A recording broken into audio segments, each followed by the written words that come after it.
भारत में digital add tax हटाने की सच्चाई, गूगल, मेटा और अमेज़न पर असर। भारत की योजना डिजिटल एड टैक्स हटाने की, इसका असली कारण क्या है? जानिए इस वीडियो में। क्या आपको पता है कि भारत में डिजिटल विज्ञापन पर लगने वाला टैक्स खत्म होने वाला है? इससे गूगल, मेटा और अमेज़न को करोड़ों का फायदा होगा। लेकिन यह भारत के लिए सही फैसला है या नहीं? आखिरकार भारत ने 6% इक्वलाइजेशन लेवी को हटाने का फैसला क्यों लिया? और इसका असर आम बिजनेस, स्टार्टअप्स और डिजिटल मार्केटिंग इंडस्ट्री पर क्या पड़ेगा? जानने के लिए वीडियो को अंत तक देखें और अगर आप ऐसे वीडियो और देखना चाहते हैं तो ट्रेंड ब्रेकर्स को अभी सब्सक्राइब करें। इक्वलाइजेशन लेवी क्या था?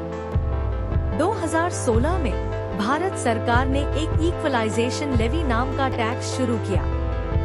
यह एक 6% टैक्स था जो विदेशी डिजिटल कंपनियों को देना पड़ता था जब भारतीय कंपनियां गूगल, मेटा या अन्य डिजिटल प्लेटफॉर्म पर विज्ञापन चलाती थी। सरकार का कहना था कि ये कंपनियां भारत से अरबों रुपए कमा रही थी, लेकिन भारत में टैक्स नहीं दे रही थी। इसलिए इस टैक्स को लाया गया ताकि सरकार को भी कुछ हिस्सा मिले। लेकिन अब भारत इस टैक्स को हटाने की योजना बना रहा है। क्यों? भारत यह टैक्स क्यों हटा रहा है? इसका सबसे बड़ा कारण है अमेरिका का दबाव। अमेरिका चाहता था कि भारतीय सरकार इस टैक्स को हटाए क्योंकि इससे गूगल, मेटा और अमेज़न जैसी अमेरिकी कंपनियों को नुकसान हो रहा था। इसके अलावा भारत और अमेरिका एक नए वैश्विक टैक्स समझौते पर काम कर रहे हैं, जहां डिजिटल टैक्स का एक नया सिस्टम लाया जाएगा। मतलब भारत को व्यापारिक रिश्ते मजबूत करने के लिए इस टैक्स को हटाना पड़ रहा है। Over the past 2 days, leaders from the world's largest economies have convened here in Osaka. The G20 summit has been fantastic. Prime Minister Abe's done an incredible job, as he always does. This marks my 3rd visit to Japan as president. I always like being back in Japan. We've had a great relationship. We've never been closer to Japan than we are right now. जिससे छोटे business और startups को भी फायदा होगा। Digital marketing करने वाले लोगों को भी इससे राहत मिलेगी, क्योंकि उनके क्लाइंट्स के लिए एड खर्च कम हो सकता है।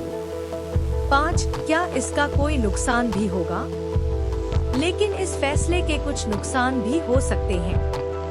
एक, भारत सरकार को करोड़ों रुपए का टैक्स नुकसान होगा। यह टैक्स हटने से सरकार को मिलने वाला रेवेन्यू कम हो जाएगा। अब सरकार को किसी और तरीके से यह नुकसान पूरा करना होगा। 2, छोटी डिजिटल कंपनियों को मुश्किल हो सकती है। बड़े ब्रांड्स को सस्ता विज्ञापन मिलेगा, लेकिन लोकल डिजिटल एड कंपनियों को ज्यादा कंपटीशन झेलना पड़ेगा। 3, क्या इससे विदेशी कंपनियों का दबदबा बढ़ेगा? गूगल और मेटा पहले से ही भारत में बड़े मार्केट लीडर हैं और यह फैसला उनके पक्ष में काम कर सकता है। तो सवाल यह उठता है, क्या भारत को यह फैसला लेना चाहिए था? भारत का इक्वलाइजेशन लेवी हटाना एक बड़ा फैसला है, जिससे टेक कंपनियों को फायदा होगा, लेकिन सरकार को टैक्स लॉस भी होगा। आपको क्या लगता है, यह भारत के लिए सही फैसला है या गलत? नीचे कमेंट करें और अपनी राय बताएं। अगर आपको यह वीडियो पसंद आया तो इसे लाइक और शेयर जरूर करें, और अगर आप ऐसे ही इंफॉर्मेटिव वीडियो देखना चाहते हैं तो ट्रेंड ब्रेकर्स को सब्सक्राइब करना न भूलें।